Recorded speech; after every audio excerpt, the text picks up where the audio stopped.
Bonjour à tous et bienvenue dans cette petite vidéo explicative sur la sélection naturelle.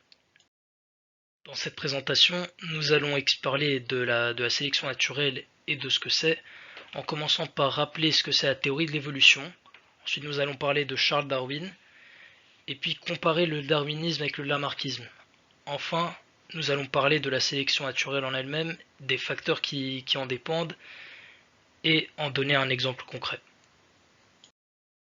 La théorie de l'évolution nous permet d'expliquer la diversité des formes de vie que l'on rencontre de nos jours dans la nature. On part du principe que chaque espèce vivante subit des modifications génétiques et aussi des modifications dans leur apparence au fil des générations afin de l'aider à mieux survivre dans l'environnement. Le terme évolution fut utilisé par Charles Darwin pour la première fois en 1859. De nos jours, c'est plus une théorie, mais bien un fait. Nous savons que l'évolution est bel et bien un fait et que tout le monde l'a subi. Il existe deux versions connues de l'évolution, la version de Darwin et la version de Lamarck, qui sont les plus acceptées, et nous allons en parler par la suite.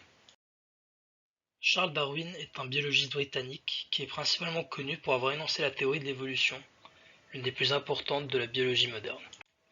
Il accumule la plupart de ses connaissances lors d'un voyage à bord du bateau Beagle qui durera 5 ans. Son voyage effectuera de nombreuses étapes, dont l'Australie, la Réunion et plus notamment les îles Galapagos. C'est lors de ce voyage qu'il décrira et étudiera les nombreuses espèces animales et végétales qui se trouveront à toutes ces destinations. À l'époque de Darwin, il y a deux façons de penser. Il y a les créationnistes qui croient en la Bible et comment le monde a été créé par Dieu. Et il y a les évolutionnistes qui sont adeptes de la théorie de l'évolution.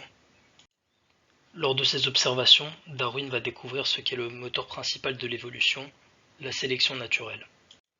Il va observer que chaque être vivant est parfaitement adapté à son milieu. Il va découvrir aussi que les êtres vivants les plus adaptés ont plus de chances de survie et une descendance plus nombreuse. Par cela, ils ont plus de chances de transmettre à leur descendance les caractères bénéfiques qui les rendent plus adaptés que les autres à ce milieu. Au cours des générations, les êtres vivants les plus adaptés à leur milieu se multiplient, tandis que les moins adaptés se reproduisent moins et commencent à avoir une décroissance dans leur nombre et dans leur caractère au sein de la population. Au bout d'un certain temps, une espèce accumule ces différences et finit par se distinguer de son ancêtre. Darwin va donc proposer que c'est la nature qui va sélectionner les espèces les plus aptes à survivre dans leur milieu et va appeler ça la sélection naturelle. Il publiera toutes ses recherches et toutes ses découvertes dans un livre appelé L'origine des espèces en 1859. Un autre évolutionniste ayant précédé Darwin était Jean-Baptiste Lamarck. Lamarck était un naturaliste français. Lamarck a fait valoir que les espèces descendaient les unes des autres et que les nouvelles étaient plus complexes que leurs prédécesseurs. Il pensait que les formes de vie avaient évolué progressivement et que les caractères qu'elles avaient acquis au cours de leur vie, grâce à leurs efforts physiques, pouvaient être transmis à leurs descendants. Il a appelé ce concept l'hérédité des caractères acquis. Pour illustrer la théorie de Lamarck, nous allons prendre l'exemple de la girafe. Selon cette théorie, pour expliquer la longueur du cou des girafes aujourd'hui, nous pouvons partir d'une base que toutes les girafes avaient un cou court. Elles ont progressivement étiré leur cou pour accéder aux aliments qui étaient sur les hautes branches des arbres, et leur cou s'est donc progressivement allongé. Les girafes qui avaient un cou plus long ont transmis ce caractère à leurs descendants, et ainsi chaque génération acquérait un cou plus long que leurs parents. Ce processus a continué jusqu'à la longueur qu'on voit aujourd'hui. D'un autre côté, Charles Darwin pensait que les espèces étaient en compétition permanente entre elles afin d'avoir accès à de la nourriture, l'espace et de la reproduction. Dans cette lutte pour la survie, les individus les plus adaptés aux conditions du milieu vont mieux survivre et vont mieux se reproduire. Ces caractères bénéfiques vont donc être transmis aux générations suivantes. Les individus les moins aptes, eux, seront retrouvés en minorité et seront donc éliminés suite à cette compétition. Du coup, ne pourront pas transmettre leur caractère.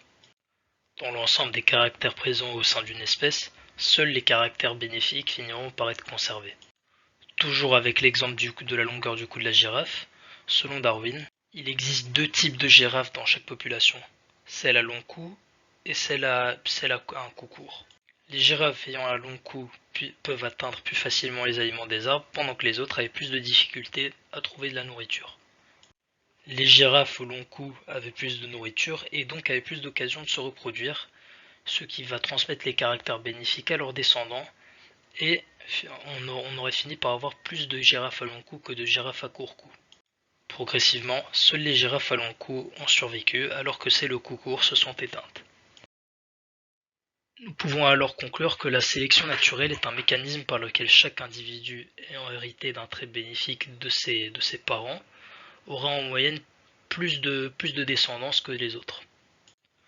Nous pouvons ici à nouveau prendre l'exemple des insectes.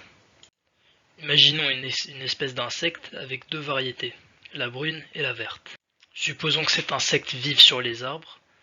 La variété brune aura plus de chances de se camoufler contre les prédateurs, contrairement à la variété verte qui sera beaucoup plus visible et donc qui sera beaucoup plus facilement proie d'oiseaux et d'autres prédateurs. Ceci va résulter en plus de prospérité au sein de la variété brune que de la variété verte. La variété brune, qui sera en plus large nombre, aura donc plus d'individus que la variété verte. La sélection naturelle nous aide à expliquer comment l'évolution prend place. Darwin avait basé cette théorie sur trois éléments clés qu'il avait observés. En premier lieu, l'accessibilité aux ressources vitales par les individus, telles que la nourriture, l'eau, les abris, l'espace et les femelles ou les mâles pour se reproduire. Ensuite, à l'hérédité de traits génétiques et morphologiques. Par exemple, on parlait de la girafe qui a acquéri un cou plus long afin d'avoir plus d'accès à la nourriture. Et ensuite, en troisième lieu, la sélection artificielle par les humains. Nous pouvons notamment voir ça au sein des différentes races de chiens que l'humain a créées au fil des années. La sélection naturelle dépend de plusieurs facteurs que nous allons à nouveau illustrer par la suite. En premier lieu, il y a la variation au sein de l'espèce. Comme nous avons vu pour les girafes juste avant, il existait plusieurs tailles de cou au sein de la même espèce. Ensuite, il y a la compétition due à la surproduction. Lorsqu'une espèce a beaucoup de succès dans son milieu, elle va se reproduire en masse, ce qui va limiter les ressources naturelles au sein de l'espèce et va causer une compétition entre les individus d'une même espèce. Après, on a l'adaptabilité et l'avantage face au milieu. Une espèce va réussir à survivre si elle est adaptée à son milieu et encore mieux si elle a un avantage par rapport à son milieu, tout comme les girafes à cou long avaient pour se nourrir beaucoup plus facilement. Enfin, l'hérédité des traits bénéfiques par les descendants d'une espèce. Les individus ayant hérité de traits bénéfiques de leurs parents auront plus d'avantages au sein de l'espèce et auront plus de chances de mieux survivre. On peut traduire tous ces facteurs dans ce qu'on appelle la loi du plus fort. Cette loi qui exige qu'un individu ayant plus d'avantages au sein d'un milieu aura plus de chances de survivre que les autres. Pour illustrer tout ceci, nous allons prendre l'exemple du jaguar. Le jaguar est un félin retrouvé dans les forêts tropicales et dans les marais d'Amérique du Sud. Il est considéré comme un super prédateur car il n'a aucun prédateur naturel et aide à maintenir l'équilibre dans l'écosystème. Les jaguars peuvent avoir de larges portées et peuvent en avoir plusieurs au long de leur vie, ce qui va causer une compétition entre les enfants pour avoir accès aux ressources vitales, telles que la nourriture et l'eau. Les enfants vont donc se battre pour survivre. Certains individus de l'espèce vont avoir des mâchoires beaucoup plus larges et beaucoup plus lourdes que d'autres à cause de la variation au sein de l'espèce.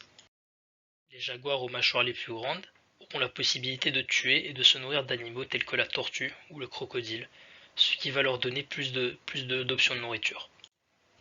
Grâce à cela, les jaguars auront plus de nourriture et du coup pourront plus se reproduire, ce qui va transmettre leurs traits bénéfiques chez leurs descendants et va rendre ces traits communs au sein de l'espèce. Attention et j'espère que vous ayez apprécié cette vidéo explicative.